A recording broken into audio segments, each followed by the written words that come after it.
Rozprávame sa? Niečo tu otrasne smrdí. Nechutné. Môžeme sa porozprávať? O čom? O čom zasa? O tom, prečo si mi nepovedala, že Theo a Rakel spolu chodia? Nepovedala som ti to preto, lebo na to nebol správny čas, jasné? Jasné.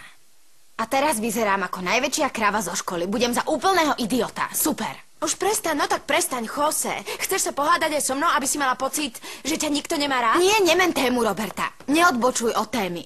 Nepotrebujem terapiu ani psychológa. Potrebujem kamarátku a ty ňou asi nie si.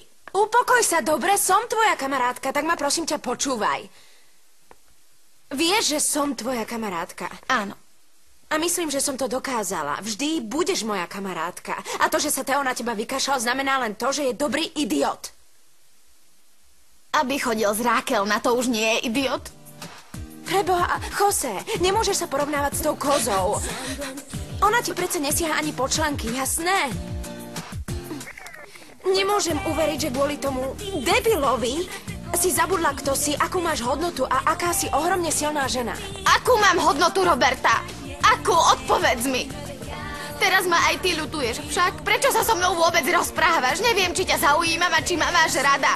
Ani rodičia ma nemali radi. Prečo by si ma mala mať rada? Jose, upokoj sa, prosím ťa, upokoj sa. Nič mi nevychádza, som zlá v škole. Vo všetkom som zlá, Roberta. Som na nič. Čo ti mám povedať?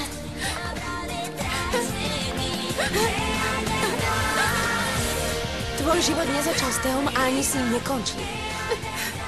Musíš toho v živote ešte veľa dokázať. Nevzdávaj sa. Za nič nestojím, Roberta, viem to. Udri ma, ak chceš, tak ma udri. Udri ma, no tak. Ja už nič nechcem. Už nemám na nič chuť, na nič. Na nič.